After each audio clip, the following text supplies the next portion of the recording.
Right. So I had a ton of respect for them, and it just, it's documented. Close personal friend with Alan. He really wanted an arena and a ring and to give Taker that one last great one.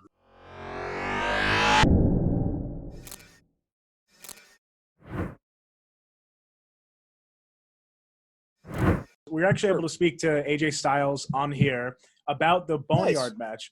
Yeah, it was really cool, and I heard how how much it meant to him and if he wanted to ever do anything with Undertaker again, but we didn't really get into like the inner workings of how something so unique happened. So I'd love to hear from you. You were right in there. Well, how was that?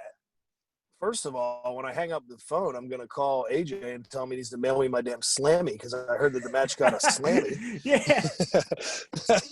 But you're going to be looking for that? I'll find a way to spoof it. It'll be better. I felt bad for those guys in that I think that like AJ is the best of our generation. I feel pretty confident saying that. Mm-hmm. And I knew and Taker was a guy that I came up on. He was my favorite through my teenage years. And then being a bigger guy in the business, everybody wanted to work like Undertaker because he's athletic and he can move and he's not just the boring big man who punches and kicks, whatever. Right. So I had a ton of respect for them, and it just, it's documented. Close personal friend with Alan. He really wanted an arena and a ring and to give Taker that one last great one. Like that was so, at the time we forced him to get us a tour bus when we resigned because we didn't want to resign. So we told him, if we resign, you have to buy us a bus because you're so rich. And he did. And then we ended up leaving. Now he rides on it by himself. But we were a lot of late nights driving. Wow, that's and so him cool. Just thinking about how he wanted to give him this Undertaker, Shawn Michaels in their prime kind of match, but do it as AJ Styles.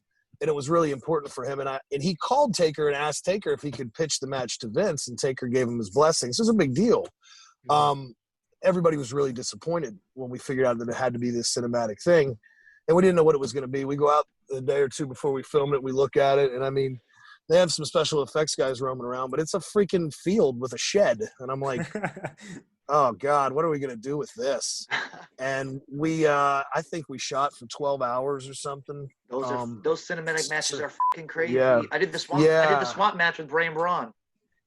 Yeah. That shit was you're just out there all fucking night, right? They were telling me how cold it was too, because you guys got wet, right? No, I was sweating my off. Oh, you were cold. Wow. Yeah, I was. You were in the swamp match? Yes. Wow. That's so cool. But here's the thing: we got there at 1:00. We left because of all the retakes they had to do, 8 a.m. the next morning. Yeah. It's crazy, but when I was watching it, because we had spots in it and stuff, but they're doing this dramatic fight. But I've said this before, but right out of the gate, Taker goes to like break that window in the hearse, and he does, and he had a thing to break it like in his fist. Well, it breaks and his forearm goes through. And I mean, he lays his forearm open, and I just thought it was so cool. Like, what an old school badass dude. Like, yeah, they cut, he wraps it up, they put pressure on it, he put ice on it for about 3 minutes. He goes, all right, let's keep going.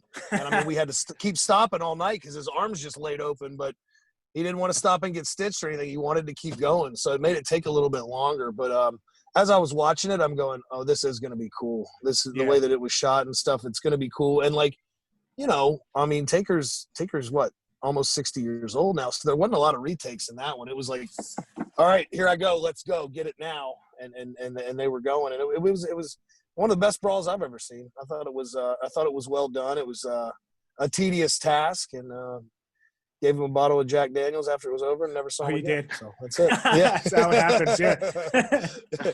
He rode off on his bike. So, that's great. Right, rode off. and then I had a Boneyard match and made fun of all of it. So what does that make me? I don't know. A genius. You made money off it, right? Genius. Well, yeah, I guess. Woo, Mr. Daddy, boogie woogie man feel good. I tell my people, my brothers and sisters, don't you dare miss online.